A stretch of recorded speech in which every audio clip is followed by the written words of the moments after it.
now tuned in to People City Propaganda. I'm your host, Jason Reedy, organizer with People City Council, and it's actually an all PCC crew today. Who am I being joined by? Hey, Phillip Kim of PCC. Hey, everybody. And where else, Phillip? Where do we know you from? Today, that's just it. That's where I'm coming. That's what I'm repping. Nothing And I'm Albert Corado, member of PCC, one of the co-founders, also former LA City Council candidate. Oh, beautiful. Yeah. What is People City Propaganda? It's a passion project covering Los Angeles politics, pigs, pork chops, organizing, and the movement. And today we're talking about a wide variety of subjects with our dearly beloved guests. Yes, we are. So folks wanted us to start with this guy. He kind of runs our district. The district that we are in right now. His name is that I live in. Hugo Soto-Martinez. Yep. And Albert, you have a lot of experience with this gentleman. Yeah, so when I say that I'm a former city council candidate, I ran in District 13. I was inspired by Mitch O'Farrell, who was for 8 years the sitting council member there. I ran, and Hugo ran as well, and he ended up winning the seat. He made it past the primary, ended up taking the seat, and listen, obviously, I'll be honest, I have no love for that man. My dealings with him, even before the primary election, were not great. I knew people on his campaign who I thought were, abolitionist and down with it, and they went on to work for him. And I saw him from the moment that he announced go from being kind of like, oh, I'm, from labor, I'm a DSA guy, I'm, an abolitionist, to then being like, 9 months later, basically saying, oh yeah, well, I would consider myself an abolitionist, but that doesn't mean that we need to get rid of the police, which is like completely trying to rewrite the meaning of that word. So I don't fucking like the guy. I mean, I can go super deep on him, but I want to hear from you guys and all that. But my dealings with him, and also just like as a constituent for the last 9 months or so, hasn't been great. And I think a lot of people have, we're willing to give him a chance and, benefit of the doubt and say, hey, he's a new council member. He talking a big game. So let's see if he, delivers. And I think he has not been delivering pretty much for anybody unless they're like the police or like a rich person. I think everybody who kind of put him in there or who was like kind of lukewarm on him has kind of come to the realization that he's not a great dude and not a great politician, and just kind of like has been really showing his ass a lot lately. Mm-hmm. But is that where you guys kind of stand with it too? Man, I don't see any integrity in that man. If anything, the way he's been moving since he got into city council shows that there's a lot of other people pulling strings. Yeah. And it doesn't even, like, if you don't get someone in there who's going to fucking be about it, you're going to end up with someone who's going to get bullied and coerced, and like they think they're making deals because they get that little bit of power that they've never had before, and it tastes so good. And you see that with previous council members, current council members, and it's one, disappointing, two, exactly what everyone's been telling us about LA city politics this whole time, from Mike Davis's City of Courts. Like, it's all set up to give money, like just grift money from the taxpayer on the backs of the workers. And the most disgusting part about it for me is like him coming in as a union guy, and he's about labor and workers, and it's just been performative lies since day 2. Yeah, and he's afraid to call it the LAPPO, right? And what I really want to touch upon is my first job here in LA was actually canvassing in CD13. I canvassed for a candidate by the name of Alexander, I'm forgetting his name. He wasn't that great. De Ocampo. He was a Filipino candidate.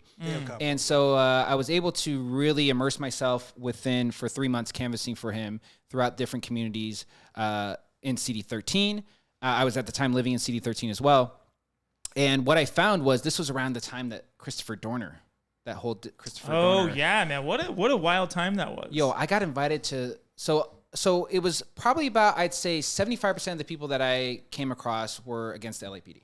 Yeah. Like vehemently against the LAPD. In fact, one family brought me in, and we actually watched, I think it was at the time when he was making his way over to Big Bear.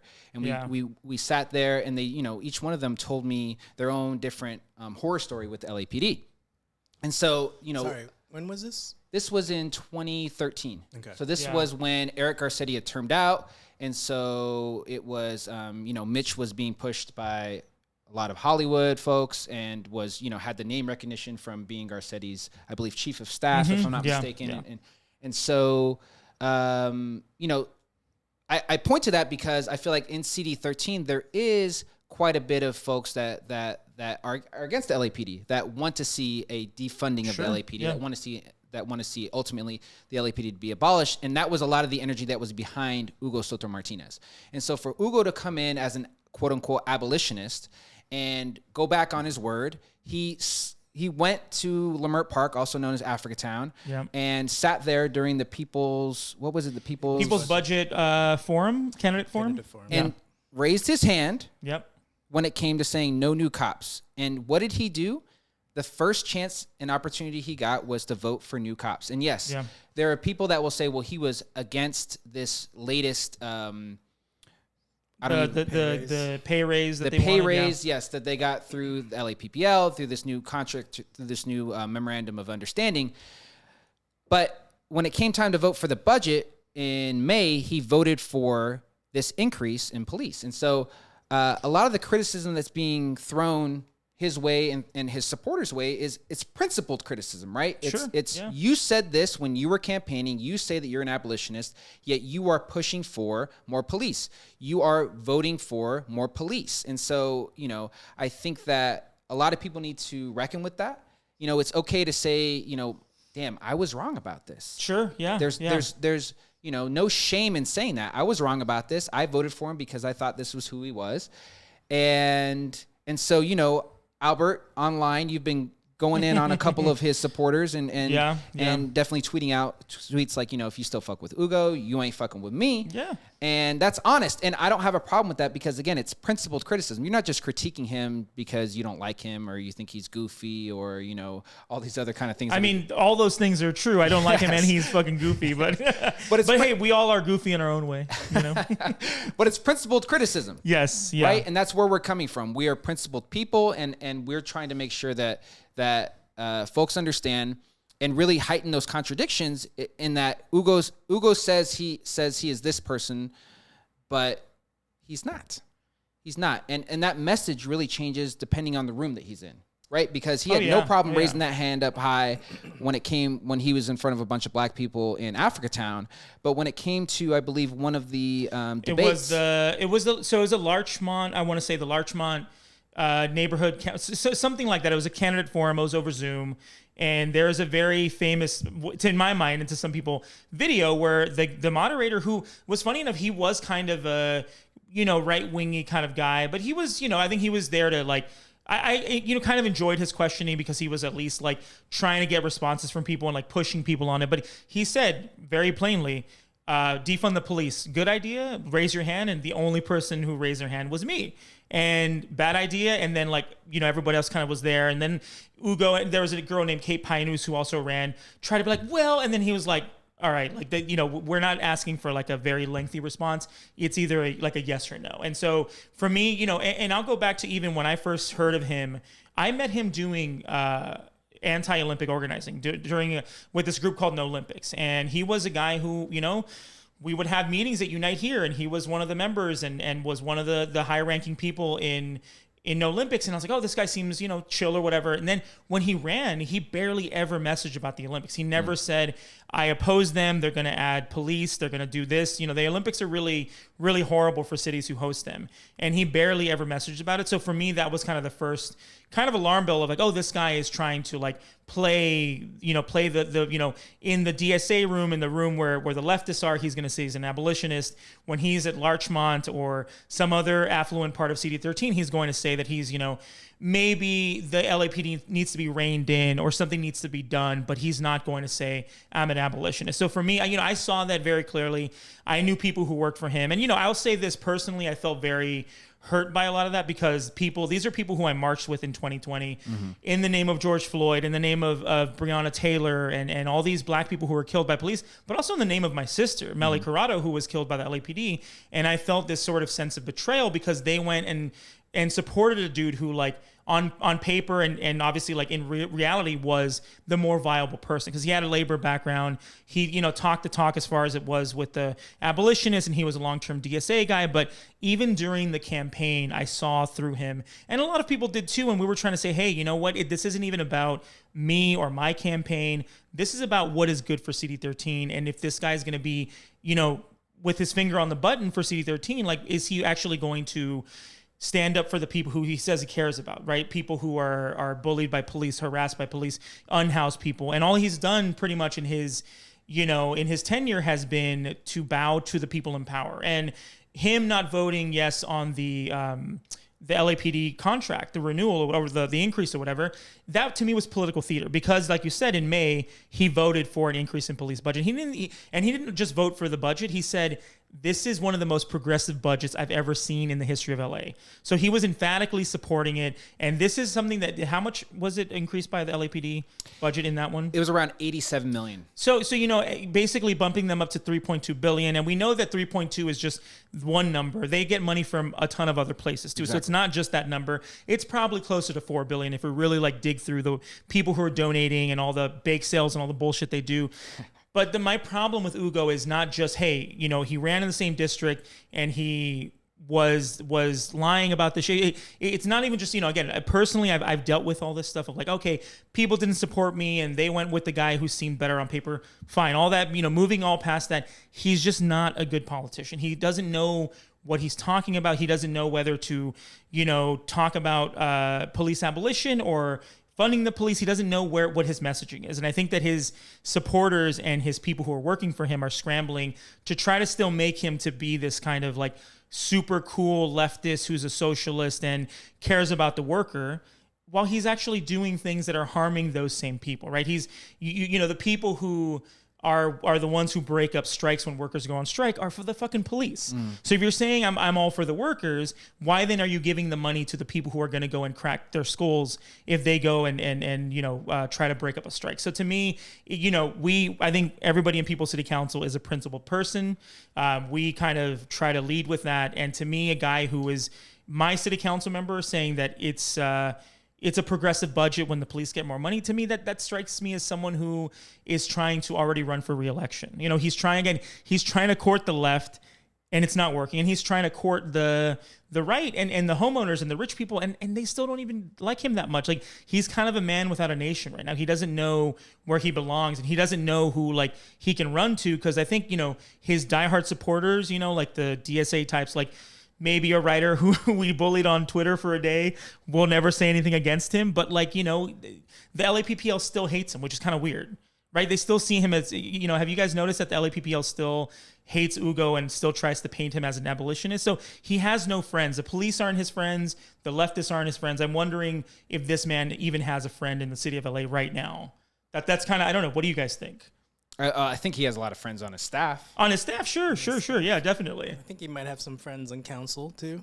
I guess so. Oh, yes, yeah. I'm just talking about been in a constituent in the public arena. I think he's losing he's lost a lot of cachet. I mean, to me, this is a guy who everybody who was progressive in CD13 ran, or quote unquote progressive, ran on taking down the fence at Echo Park. Like, it's an easy point to get, right? Mm-hmm. Public transit being free is an easy point to get. Mm-hmm. So he ran on it, I ran on it, but because I believe in that, it took him 4 months to take the fence down. And I know people personally who went and took part of the fence down and he put it back up the next day. And so it took him 4 months to do it. And he also canvassed the neighborhoods around Echo Park, basically saying, oh, by the way, we're going to do this. Do you approve? And if enough people had said, we don't approve of this, I think he would have said, hey, my hands are tied. The community doesn't want it to come down.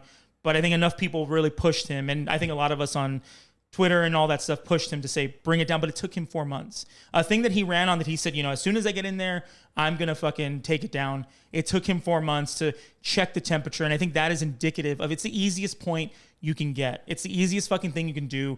You do it week 1. You look like a hero. People love you. And it took him 4 fucking months. And so the guy's he's a rube. He's a fucking rube. And he won, right? Yes. It was more of like an anti-Mitch thing. Yes, it was like exactly. whether it was you, whether it was Kate, whether it was him, whoever out of Steve that three, Johnson, that motherfucker, Steve Johnson. Yo, wait till y'all see some of the. I'm sure it'll make the documentary y'all are working on. Yeah. But yeah, Steve Johnson's husband tried to say that being angry wasn't what the civil rights movement was all about. Get the fuck out of here. Anyways, man. and some other stuff, but we'll get to that at a later time. But yeah, it was really like that anti-Mitch, kind of like how George Gascon won. It was really like Anti-Jackie Lacey. It was anti-Jackie Lacey, and so but yeah, Philip, moving on to our next subject, Philip, who's your city council member? Oh yeah, Philip, who's your guy? Representing Skid Row to Eagle Rock, the infamous racist physical assaulter, Kevin De Leon, racist grifter, CD14. And if you could just tell us, you put parentheses around that date. I don't know if a lot of people know that he added the day, right? Yeah, it was like a college affectation. Wait, I didn't know that. That's really? Wow. Yeah. His name's Kevin Alexander Leon, and he's from San Diego, and he failed out of UC Santa Barbara, and in that time he decided to add the De Leon to try to be in with the Latino immigrant worker organizing crowd. And that's where he fabricated this identity that he politicized and leverages to, I guess, grift from state Senate to now city council. He came here thinking he was going to run for mayor and would win handedly, and was handed his ass with a 7.7% or some shit like that. Correct. Mm-hmm. And when he ran against Dianne Feinstein, which, like, when he was running against her, like, without knowing him and not knowing anything about his history, I was just like, yeah, it's time for her to go, and getting, like, a younger Latino in there to rep California makes sense. Like, especially, like, our district, like, but he's not the guy. Yeah, those were like anti-Dianne Feinstein votes. Yeah. I know people who were like, oh man, we could have had Kevin De Leon, and I'm like, and he he sounds cool, before I knew what the fuck I was talking about. Yeah, and he still lost. And like, I think the anti-Dianne energy gave him a warmer welcome to LA than he actually deserved or earned. Absolutely. Right? And during the Dianne, like afterwards, hindsight 2020, looking into how he financed his campaign against her, he's taking money from like corporate companies that are like redirecting water out of the desert, and just like environmentally horrible companies and corporations. But we didn't know that.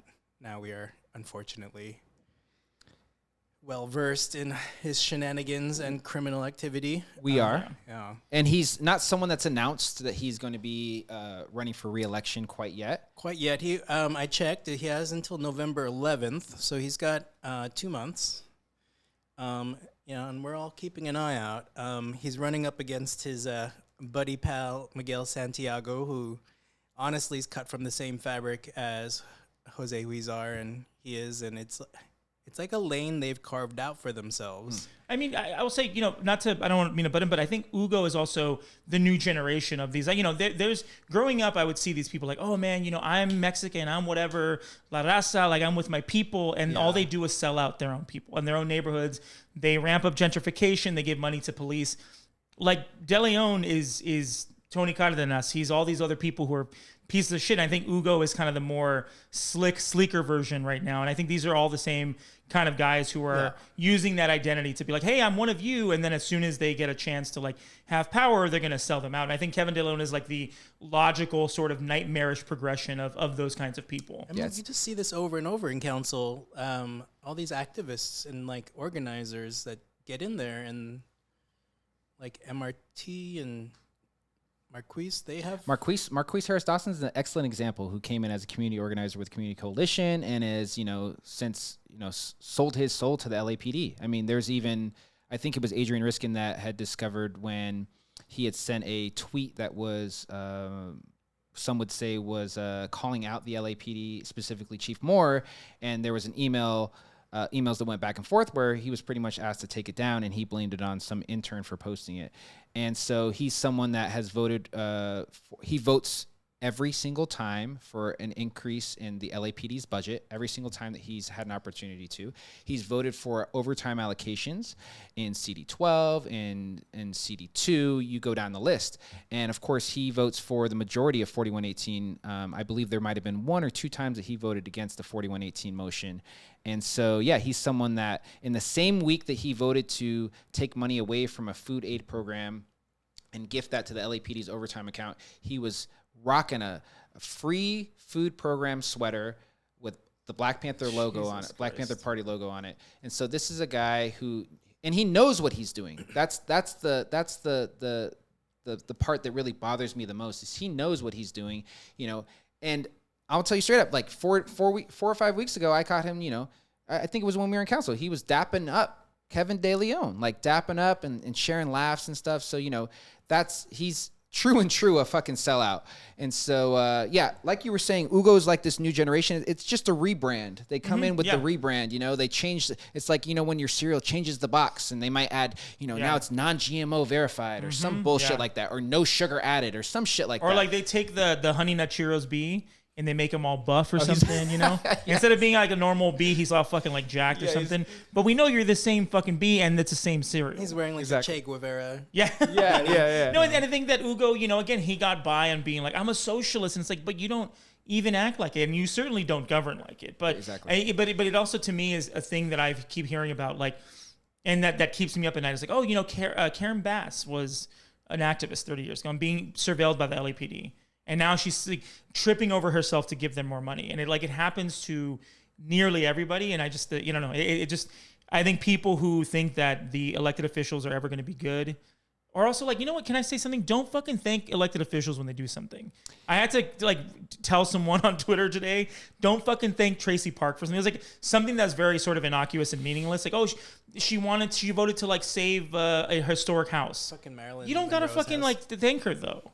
Today, but Jason, I do want to hear your take on KDL because, like, I don't know how much you can talk about it or whatever, but you were like, you were like in the news for like taking him on, and internationally he was internationally, but also he was seen, and I think that, you know, okay, my roommate says that he saw Kevin De Leon on a Zoom a few years ago, coked out of his mind, like changing his shirt, he saw his nipples. This is a messy fucking guy, so. What he did to you in that night, can you talk about a little bit about that? Yeah, what happened that night? And I can even let's take it even back further, all right? So my first real interaction with KDL was at the Spectrum debate that PCC alongside the Stop LAPD Spying Coalition and J-Town Action Solidarity organized. And so that was one where we went in, the 6 of us, and at different parts of the debate disrupted. And so that was my first kind of face-to-face, you know, interaction with Kevin De Leon, because at that time City Council had not been opened up to the public, and I didn't really, you know, my focus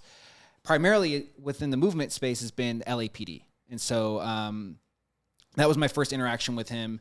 You know, on the other side of Lincoln Park, so this where that whole tussle happened in December, or where he assaulted me in December. On the other side, my fiance, she puts on events, animal welfare events. Where is she your fiance? I didn't know that. She's my fiance. Congrats, dude. Dude. We've been engaged now we've been together 16 years, but we've been engaged ladies, now. He's not single. I am definitely not single. I have a whole child too. Okay, we've been engaged like almost 6 years. Okay, so, nice. Anyways, famous child. He is a very famous child, Yeah. and we can speak a little bit on that LA Times article that came out. Sure, yeah, of course. Recently, but it's actually a story I don't think I've ever told on a platform like this. And so she put on this event. And unfortunately, these events that are free for the community, they offer all these different resources. They offer up, you know, like free dental, like if your dog needs to brush his teeth, if it needs flea treatment, vaccines. There's an opportunity at some events for them to see a vet. So it's a very big community event. A lot of people come out. And so unfortunately, they have to partner with politicians.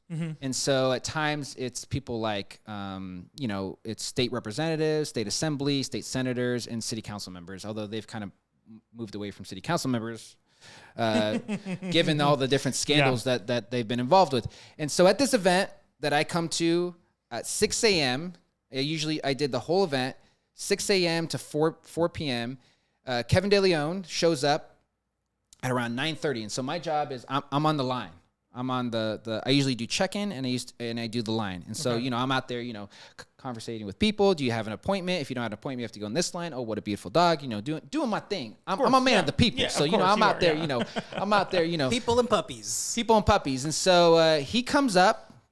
I didn't notice him because, I'm looking at the line. He looks at my shirt. At the time I was wearing a shirt that said, defund the police, fund our communities, all these different types. He's looking at my shirt, and then he's like, oh, look who it is. And he starts talking shit to me, right?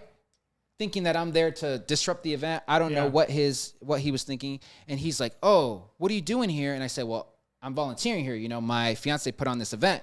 And he's like, oh, well, I don't care. I'm going to get you kicked out of this event. So he goes straight to the higher ups of this organization and starts having this conversation with us. So I follow him. He starts having this conversation. This is the bad person. He doesn't want our houseless to be housed. He comes to city council and he yells and does all this other kind of stuff. And they start laughing at him because they actually know who I am because, again, I'm there volunteering at every event. And he goes, oh, they say, oh, ha, ha, ha, they start laughing at him. And then they realize, oh, he's being serious. Like, oh, you don't like this guy. Well, hey, this is the partner of one of the people that organized this event. You know that, right? And I think that's when he realized I was telling the truth. As I do, I tell the truth. And at that point, there was the back and forth. And then eventually he gives up and goes down the line, taking pictures, all this other kind of stuff, and then leaves shortly after. So anyways, I tell that story because, less than 6 months later, on the other side is, where we, alongside my comrades in J-Town Action and Solidarity, ran up on Kevin De Leon, who was at this... was it tree lighting ceremony? It was a tree lighting, and then it was like gifts. So we go to this event, this children's event. And I want to first say, the fact that Kevin De Leon would be welcomed at a children's event 2 months after the leak of an audio where he describes a black boy as being, or equates him as being a handbag, is disgusting in itself. All right. The fact that he would sit there and giggle when Nuri talks about beating this black boy. Again, this black boy was the son of one of your colleagues on city council, right? And so the fact that he would sit there, the fact that he was an active part of this conversation, whether or not he again tries to rewrite history. And so anyway, so we're at this event. We walk up. The majority of children are outside. Now, why would they be outside? Because they have snow. There's snow. We don't get snow in fucking Los Angeles. So a lot of these kids are outside doing the snow thing. We showed up to the event probably about an hour and a half in. So it wasn't as if the event was like, it was popping. A lot of the kids had already got their presents, had done the snow. We're getting, all the different types of things. So we enter into this auditorium and we spot Kevin De Leon. And so Kevin De Leon is sitting at this desk in the corner. And as soon as he sees us, he pops up and he tries to go up on stage and grab the mic.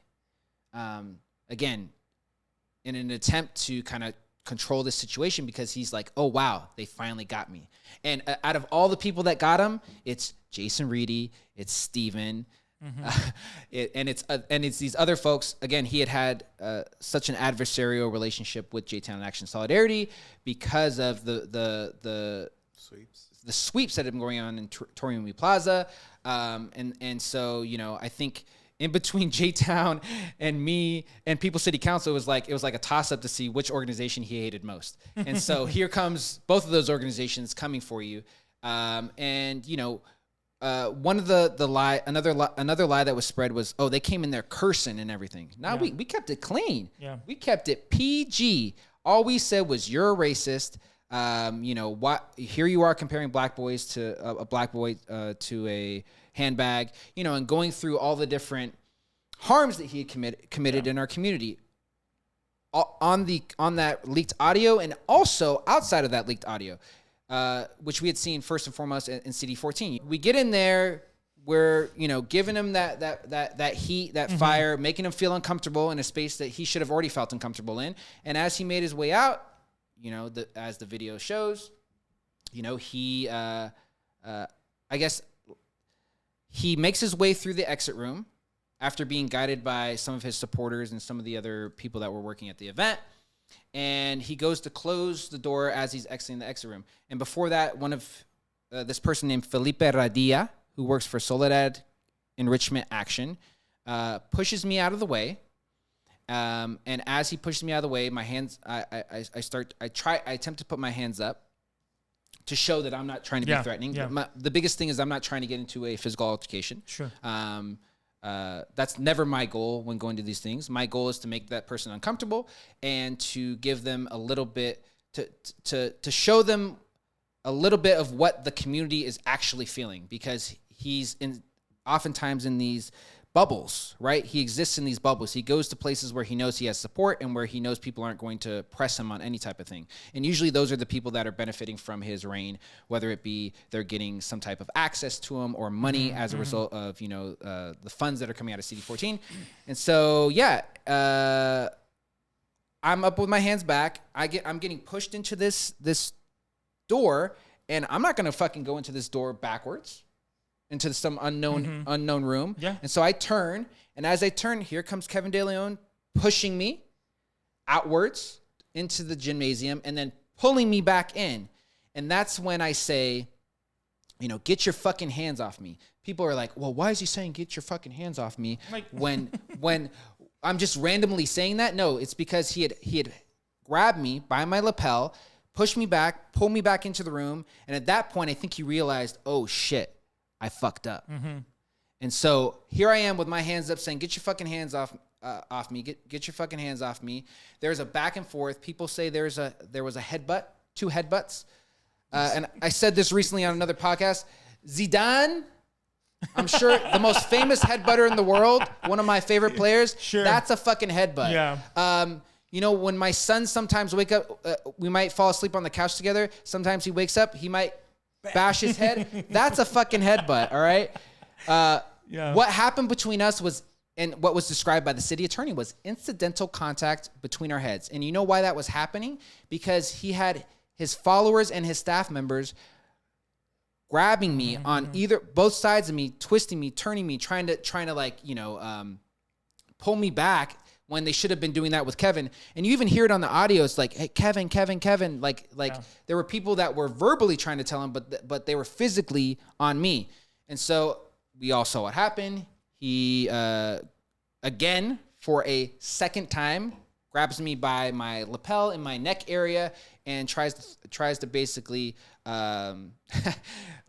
escort me out of the building. But everything I did was in self-defense.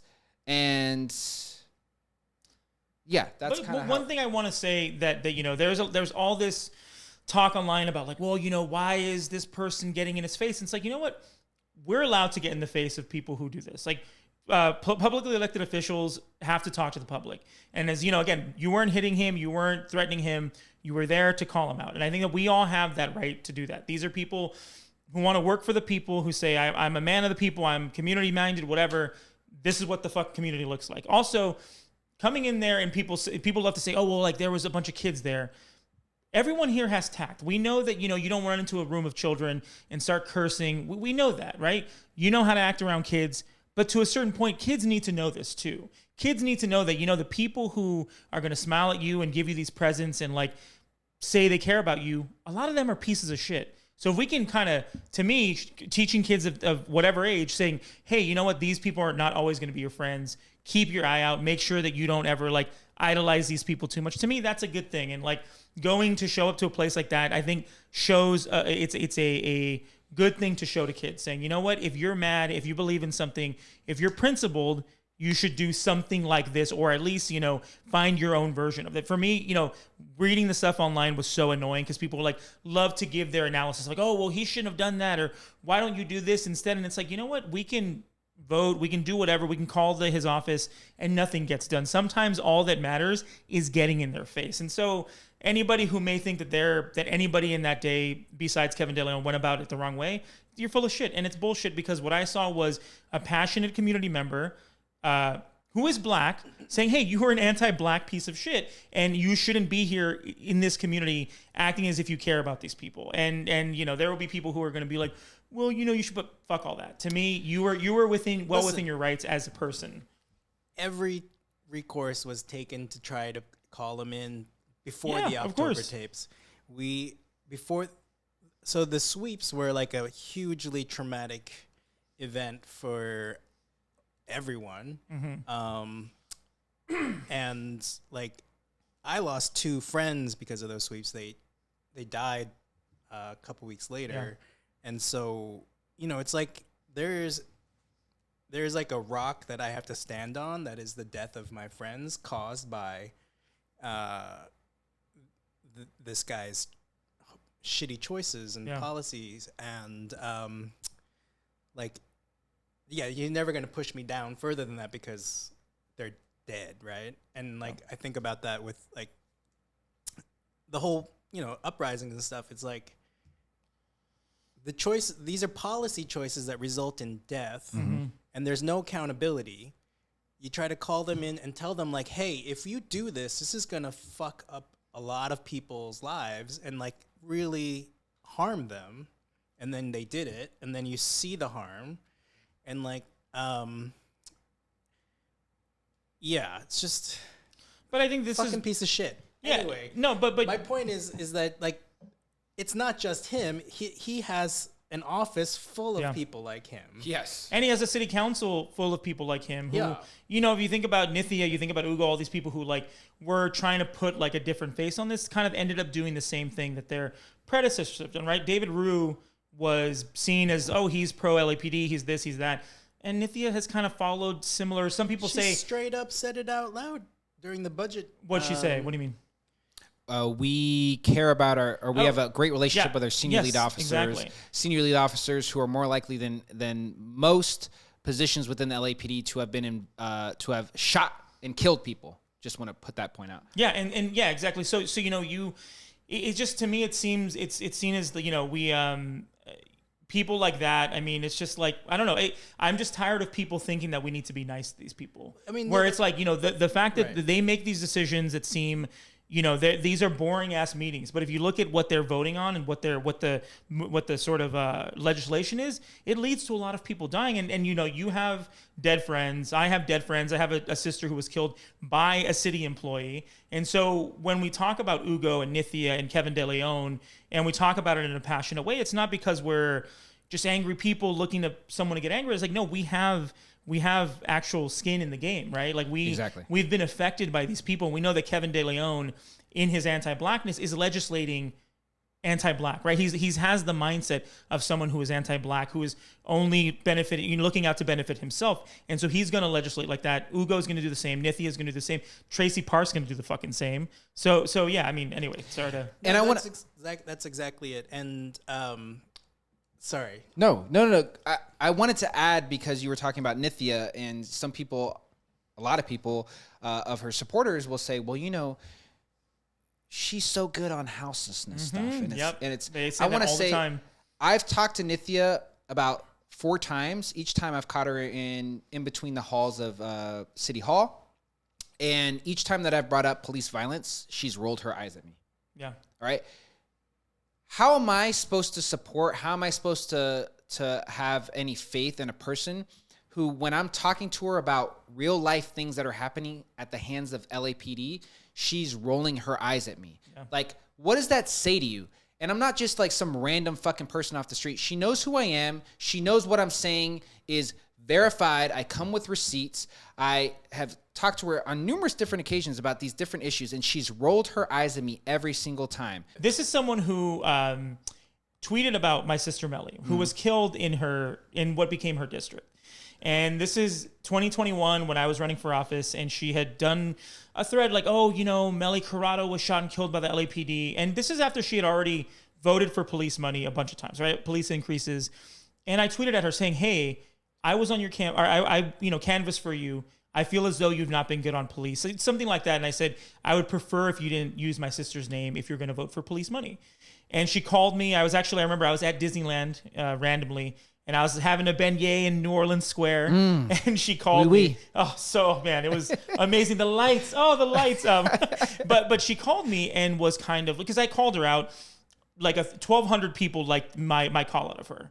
Because I was like, hey, this is bullshit. I'm her brother. Like, don't fucking, basically keep my sister's name out of your fucking mouth if you're going to vote for police money. And so she called me. We talked for like 40 minutes, and really that conversation, what it left me with was the feeling that she did not give a shit. It was basically she rolled her eyes at me for 40 minutes on the phone because she was like, Albert, you're running for office, so you understand that it's not just about police. I'm like, it's just about police in a lot of ways. They suck up money from everywhere. She's good on homelessness. Well, giving money to the fucking police takes away money from homelessness. So fuck you, anybody who's trying to say that. But I talked to her and she was basically saying, well, you have to understand, I'm only one person. I'm doing what I can. And I said, you're not doing what you can because you're still voting for this stuff. Exactly. And you're doing it very excitedly. So, people who want to support Nithya, like you're as bad as anybody else. You're as bad as a Tracy Park supporter at this point. You're as bad as some Venice fucking asshole railing against homelessness. Like she may be good, quote unquote, on that, but she's fucking terrible on every other thing too. But she's only good in the sense that she's not actively like demonizing the unhoused in public or in what's it called? Like in quote unquote in policy, like at least within her district. But it's like she looks good compared to what we do in other districts. And that's not good. No, it's not good. It's like, oh, thank you for not punching me in the face. Like, that's not something you thank someone for. They're like, oh, they're good at not punching me in the face. Yeah, but they're also still breaking your leg or they're giving money, doing some fucked up things. They're giving money to other people who will punch you in the face. Exactly. Yeah. And Nithya thought she was not going to get talked about in this episode, but we did it, guys.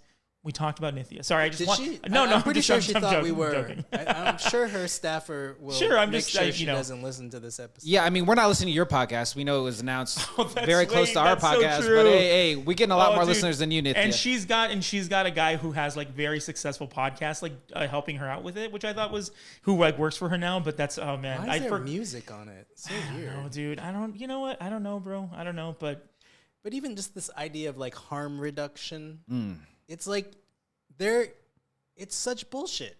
Like you can't do like harm reduction when you're increasing the police budget to record levels. You can't even pave your fucking streets in the neighborhood because the cops took half your money. Exactly. And that's organized crime. Exactly. That's extortion. And these blank checks they keep writing to the police are directly responsible for the conditions of the colonization of this part of the world. Like, I mean, someone put it that the LAPD were the infantry of the U.S. Imperialism. And like, I mean, Spanish, whatever, but like, in theory, we should be living in a part of the world that speaks Spanish. And the reason... But puedo hablar en español, you know?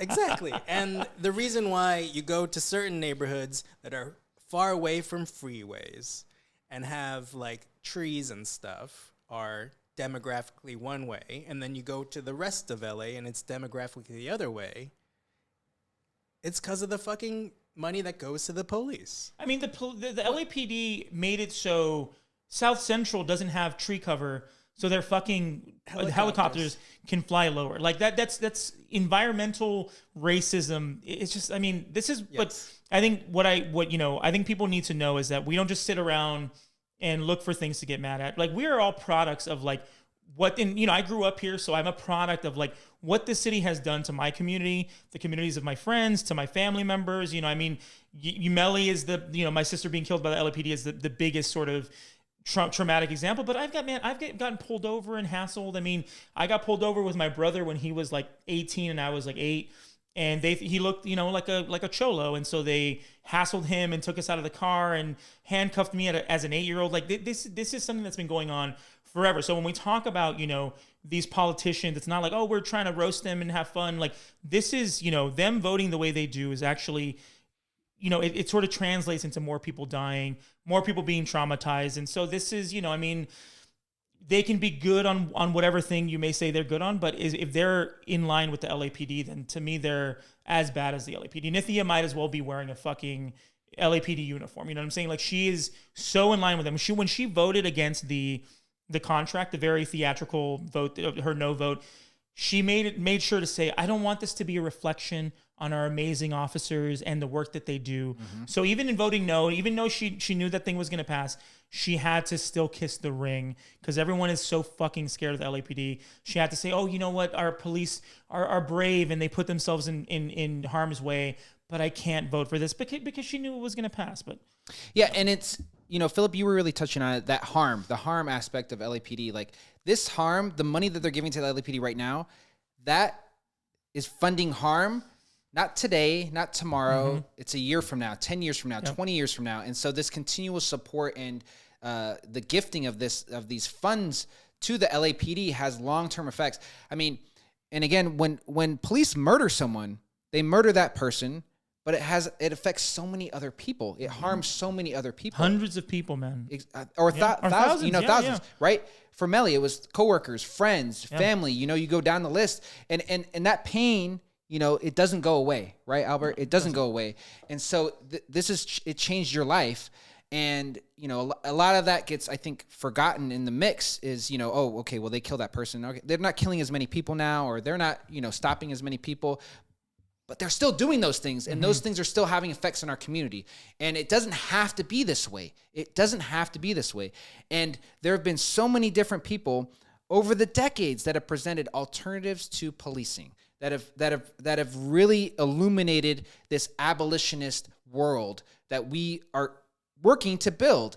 And again, it's people with lived experiences, it's people that have fucking PhDs that can break it down, and no PhDs, because you don't necessarily need to have a degree or have all that schooling to have a full understanding of this racist system and these institutions of violence. And so I really hope that people understand that that's where we're coming from. We're coming from a place. Yes, it's anger, but it's really love. It's love for our community. Yeah, but I think about the cops who killed my sisters, two of them, right? The ones who fired into this Trader Joe's. I think they've only been on the force a few years. But if they're on there for 10, 20, 30 years and retire, they're going to have more people they're going to kill. That's just how it's going to go, right? Yep. And it's not just about the killings. It's about the traumatic things they're going to do to people in those communities, the amount of people they're going to arrest or harass or pull over. And so it's not just about, the killings are the big, punctuations every now and then, right? But it's all the day-to-day stuff that really kind of adds up and really breaks down the trust of, I'll never forget Hamid Khan. I'll never forget what he said on the episode where we had him on. He said, the LAPD has been trying to get have a good relationship with the community for 150 years. And they still talk about that. They're never going to fucking get it because these pigs are allowed to kill someone. They go away for a minute and then they're back on the street. And because the world works the way that it does, and city council and city attorneys, back them up or whatever, they can go and I would love to see the cop, the LAPD cop on the force right now who's got the most kills. It's got to be more than double digits, right? There's probably a guy out there who's killed 20 people in his years of being on the police force, and he's still free to roam the streets and pull us over, and who the fuck knows if we're going to be next. Yeah. And I think that to me is one of the long-lasting psychological traumas that our communities face is, when Melly was killed, people were thinking, am I next? Am I going to be in a grocery store working, shopping, doing whatever, minding my own business and be killed? And will anyone come to my defense? Will there be someone to carry my name to try to hold the LAPD accountable? Luckily, me and my dad have been here for Melly, but what if it's someone who doesn't have a big family? Who's fighting for them? And so when we talk about this, we're also kind of talking for those people who get killed by the LAPD and don't end up in the newspaper, who don't end up on the news.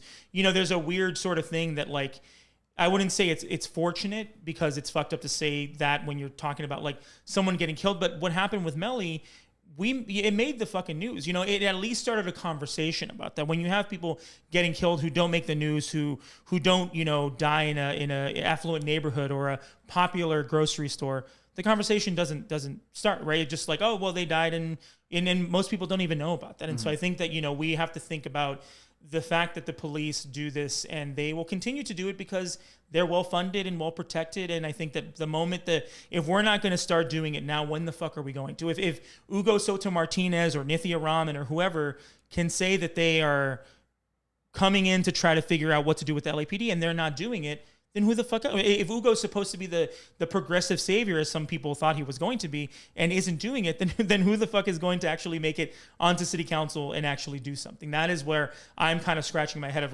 Well, the progressive wave is never going to come if the progressive people who go into the city council just end up turning to reactionaries, then they're never gonna. We're never gonna get that majority that everybody talks about. Okay, yeah, Ugo and Nithya and Eunices are alone, but like we're gonna get more people in there. But like, bro, you're not gonna sell people on progressivism if those are two of those people are your shining examples. You know what I mean? Exactly. So, just going back to KDL. Oh shit! And second helping of KDL. Come back around, baby. Right. I mean, a lot of the things with the police we're talking about is like based on just facts. When you invest in social housing, homelessness goes away. Mm-hmm. We've seen it. The data's there. There's plenty of examples. When you reduce the amounts of guns out there, shootings go down. You take guns away from police violence goes down. I mean, there's still police violence in like England and stuff, and it's still racist, but shout out Top Boy. Yeah. And so it's on my list. My point being, like, you got Kevin De Leon coming in here talking about like his identity, right? And you have Nuri talking about her identity. And under their terms, Latino homelessness has exploded. Mm-hmm. And in the time that Kevin De Leon has been CD14 council member, 24% increase in Latino homelessness. Mm-hmm. And he's like, I'm the Latino guy. And he's not. He added the duh. And the duh? The duh. Right. And my point is that Kevin De Leon's a piece of shit. And you shouldn't fucking believe a word out of his fucking lying ass mouth. You guys a question. So there's this thing that I've noticed in a lot of Hispanic immigrants who are like, oh, well, I got mine and everybody else is, who doesn't have a house or who is poor, is homeless, whatever. They want handouts. They need to get off their asses and work. Like I've met a lot of people, even some people in my own family, not my dad. My dad's cool, but like some other relatives who are like, well, yeah, I worked my ass off. I worked 2 jobs. I raised kids. I bought a house. And these fucking people who come here, they're, like kind of turning against their own people.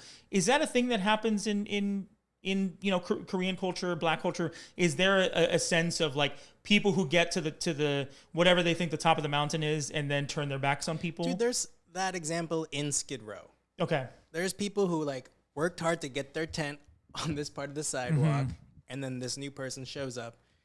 It just happens at every level. So it's not okay. It's a human thing, you think, or I feel like there's some part of just this like individualism and rugged individualism that capitalism has like seeped into our bones, that like somehow there's an actual meritocracy, that somehow like that any sort of metric is factual, like just inherently by being born, you deserve clean water, shelter, clean air, and food, like good food, right? And that is an agreement that we've decided is questionable. Like we've decided some people can get clean water and clean air and clean food, and other people will like have to eat the scraps off the table, and then other people will, like if they're lucky, can get some crumbs off the floor.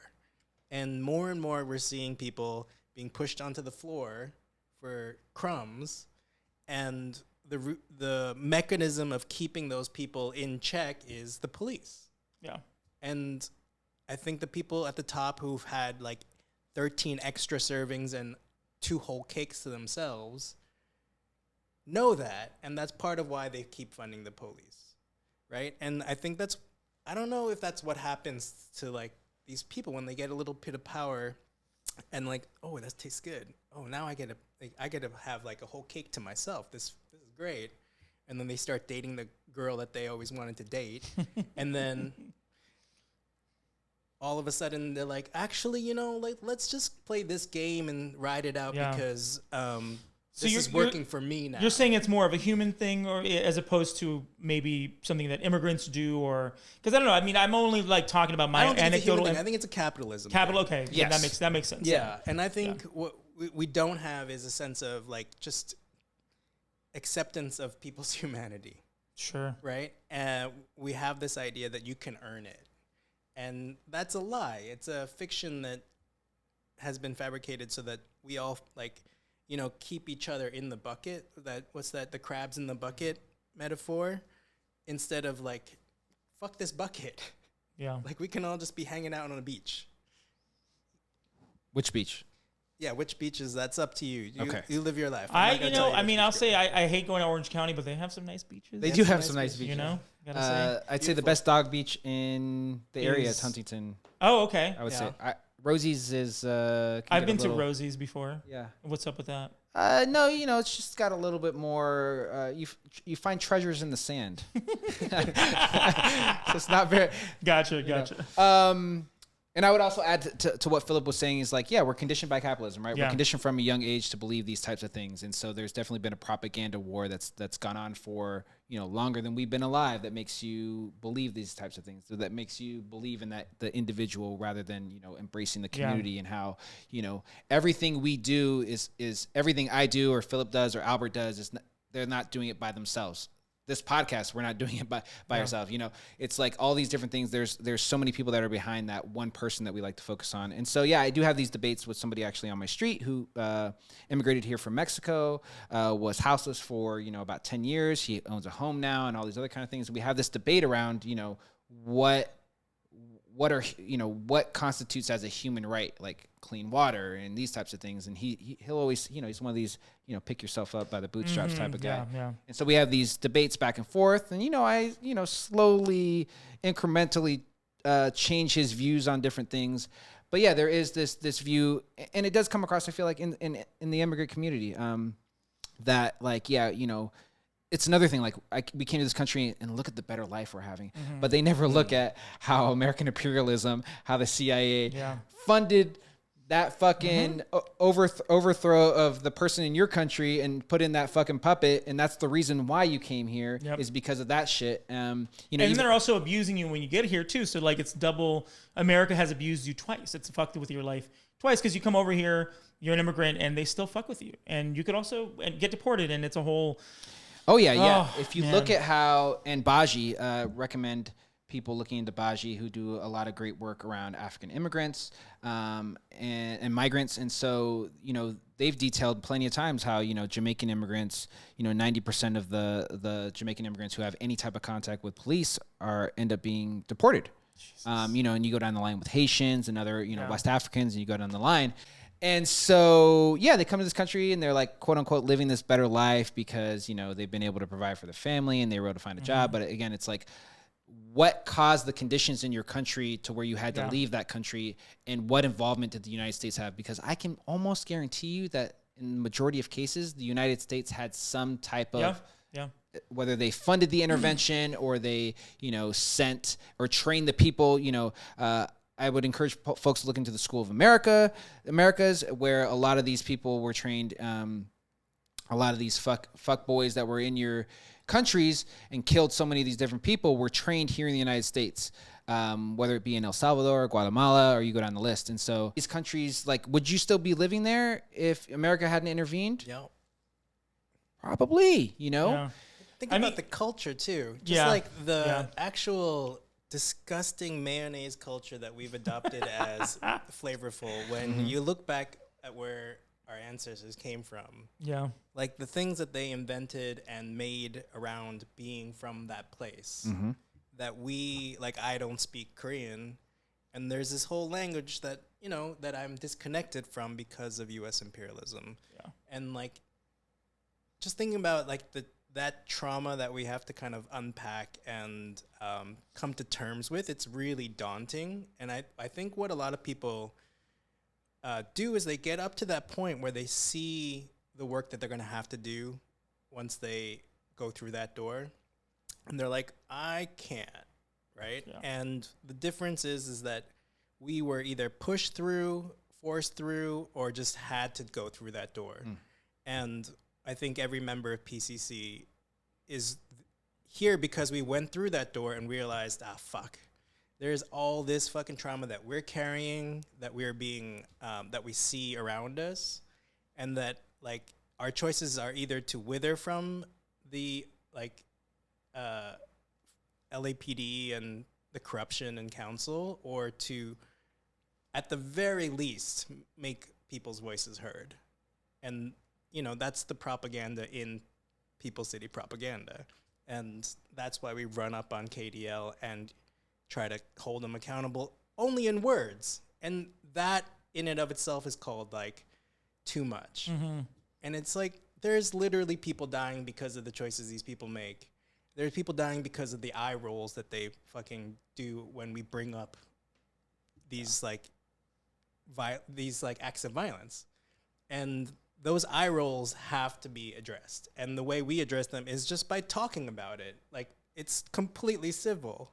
And that's too much. And that's like reason for us to sit down and shut up. Like, Paul Krikorian just wants us to sit down and shut up. That's his like dream. There's probably dreams about us just sitting there with our mouths shut. Yes, very quiet. Yeah. He's like personally putting on the tape. Yeah. You know. But that, but that's also why Jason goes to police commission every Tuesday. Why we try to go to city council whenever we can, because it's like, we are reasonable people, right? There is. I always tell people, I'm like, they're like, oh, well, you're suing. Like, sometimes haters will come into my mentions, be like, you're suing the city. You're only trying to get money for what happened to your sister. I'm like, I'm a reasonable person. I'm seeking justice in whatever avenue is available to me. There is an unreasonable thing. There are unreasonable things we could all be doing that I could be doing. But I'm not going to fucking do that because I like being free and a person and not being in prison is what, like we are taking all the steps we can that are reasonable, that are not, we all have these urges in us, these angers, these things that, everyone has it, right? Fruit, yeah. Yeah. And so I'm like, but I'm not going to do that because to me, again, I like being free. I don't want to go to prison. So for me, I'm like, okay, then to me, the way that I offset that is I'm going to yell at these people. I'm going to fucking get in their face. Because the other option would be something that would be not good for me or my family to do. And again, I mean, I really think that there's something to that because like there are unreasonable things we can do that we're not doing, and that's all we can kind of offer. The reason we don't do the unreasonable things also is because our work is rooted in love, and our anger is righteous, and there's no love in doing like the easy like backlash and reactionary actions.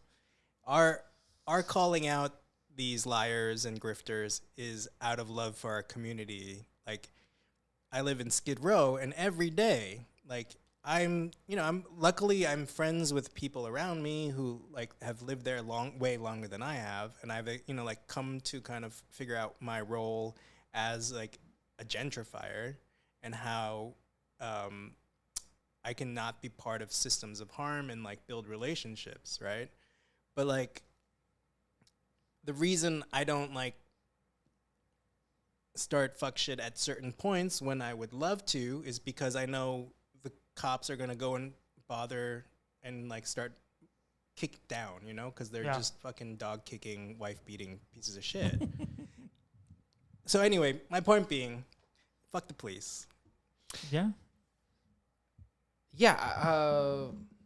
But we're rooted in love, and our right. I mean, of course, we're rooted in love. I mean, anger is a part of all this stuff, But listen, I think abolition too, to me, has always been like, we have to talk about abolition in the way that we're going to destroy what exists, right? But like, the end goal is to build something, right? And building something is rooted in love and nurture and all that. But yeah, there is a part of it where like, for this thing to not be a thing anymore, we have to knock it, we have to tear it down, we have to use that sort of aggressive language of like, we're gonna burn it down, whatever. But like in Minecraft, ultimately, in Minecraft, no. But I even just knock down institutions, right? Like the ideas that prop those up. As we talk about that in that way, then we have to talk about the other words like, hey, when we are starting the new world, it's not going to be rooted in hate or anger. It's going to be in love and optimism, right? I think abolition is, to me, the most optimistic way of looking at the world. Is like, we're going to build a new world, and it's not going to be informed by anything other than love and affection and all that stuff. It's not going to be informed by some horrible shit or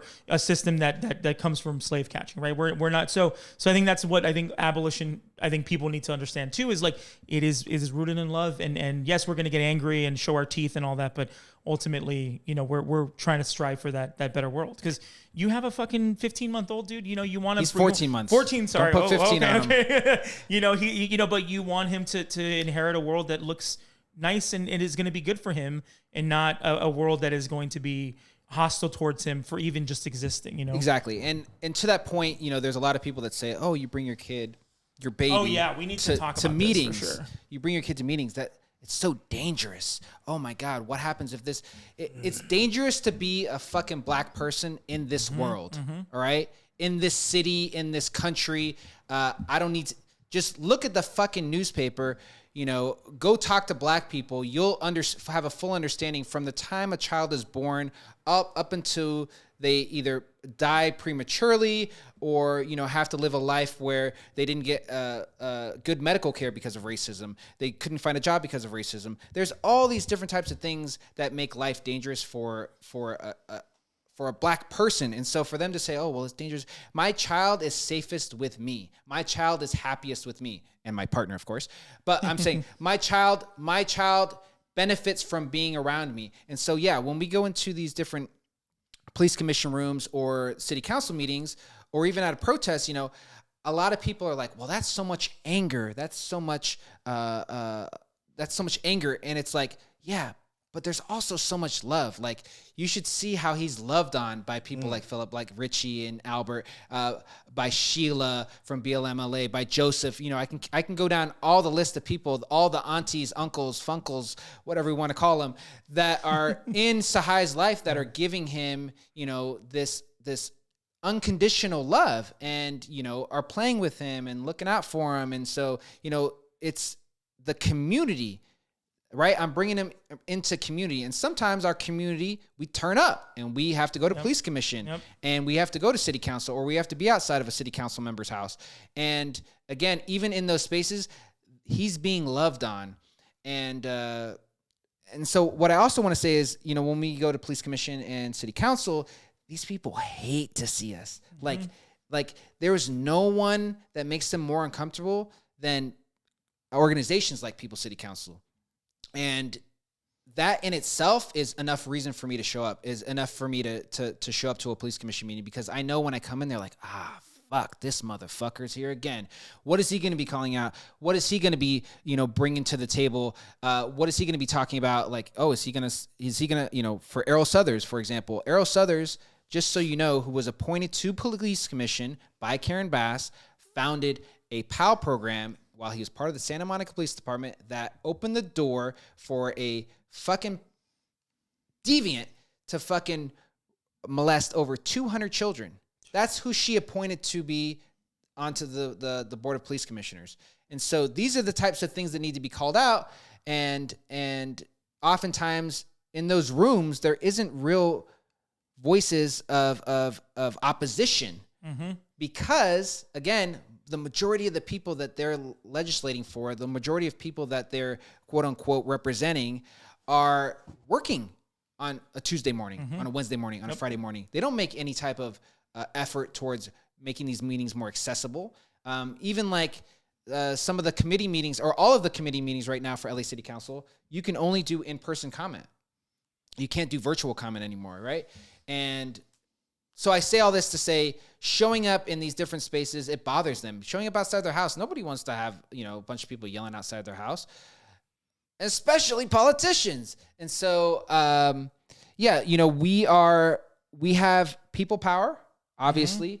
And so, the only way to really exert that power is showing up to these spaces where we are often forgotten about, where we are often told that, our opinions don't matter or don't represent the community, as if their opinions matter. Just because you got elected, the majority of people don't vote, and they don't vote because nobody is there representing them, right? Yeah. Like the majority of people, when Karen Bass and it was Caruso, and they were like, "Oh, who are you going to vote for?" I didn't vote for either one of them. Same. I voted for the third option that's the most popular option in Los Angeles, which is not voting for a mayoral candidate, because they're virtually the same on police and the House. Those are the two biggest issues within the race. And so, maybe if we ran candidates that were exciting and really got to the root issues of a lot of the problems that plague our communities, maybe then that you'd see somebody that actually, quote unquote, represents the community. But oftentimes these people are voted in with, 10 to 20%. I mean, what did Padilla get? How much of her council district? 5,000-6,000 maybe, I think, is the amount of people who even voted in that, I think, that race at all. Yeah. That's a sliver of the valley. And there's like, how many people live in that district? Maybe it's like 150,000. Something 200 usually, Yeah, for each. So like if you're getting, let's say it was 6, let's double it. Let's say it was 12. Yeah. That's that's not even like 10% of the fucking voting population. That's again. So for y'all to tell us that you don't that we don't represent the people, y'all don't represent the people either. Just because you were able to finagle your way in and get the donations and get your name out there and get some recognition and speak on a couple issues that people care about. I do want to say though, and going back to you bringing your son there, as you said, when we go there, it's 15 to 20, sometimes more people who are all involved, right? There's people from BLMLA, there's people from People's City Council, from all these groups. There is not one person when you bring your son that is not like mentally clocking where he is. Like even when you're with him, it's like, okay, cool. And I think what happens too is like any time that any of us, whether it's you or Philip or whoever, a cop speaks to us or whatever, there are 3 people that are up like making sure everything's okay, right? If a cop even like says something or tries to act a certain way, there are a bunch of people who are like, oh, what's going on? Let me just go. And there's people like patrolling basically the city hall, making sure that our people are okay. So when we see your kid, when we see Adam's kids, whatever kids are there, we're playing with them, we're hanging out with them. When they're not in our eyesight, we know, okay, they're there, he's with Jason, whatever. Everybody there is worried. So it's the safest place that they could possibly be. I would say it's unsafe because there are murderous pigs there. Exactly. That's what and makes it who wanna say some shit to you about your kid acting like a 14-month-old acts. He's like one of the most like mobile kids I've ever seen that young.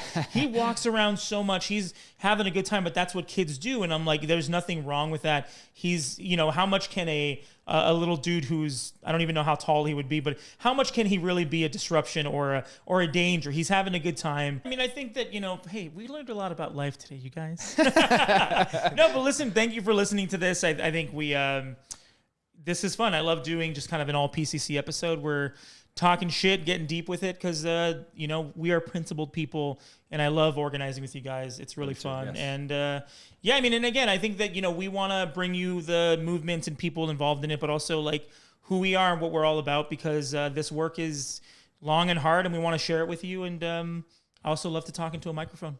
What can I say? Hey. Where can people find us? Email us at peoplescitypropaganda@gmail.com. We haven't gotten any emails yet. We haven't. Yeah, we really haven't. The only thing that comes in are your public records. Because I have to file them through a different account because LAPD's hasn't filed or filled a public records request for me in quite some time. We're still on Twitter or X, whatever you want to call it. Follow us there. And listen, rate and review the show on Spotify and on Apple Podcasts. It really helps us. Puts us in front of new people, new eyeballs. Watch us on YouTube, subscribe, tell your homies about it. And also, tell us what kind of episodes you want. Do you want us to do more of this? Do you want it to be all guests all the time? Do you want it to be shorter episodes, longer? We're really trying to figure this out and bring you the best version of this podcast that we can. But otherwise, one last thing. Oh, yeah. Let me bring it back to KDL one more time. Oh, yeah. If you have hot gossip about KDL being like a creepy, older gross dude hitting on like 20-year-old interns at City Hall, and you got that gossip, send it our way because I will say it out loud at the end of a podcast. And if you've ever seen his nipples on a Zoom like my roommate has, tell me about pepperonis. Are they pepperonis? Okay. Fuck the police. Bye. Hey, fuck the police.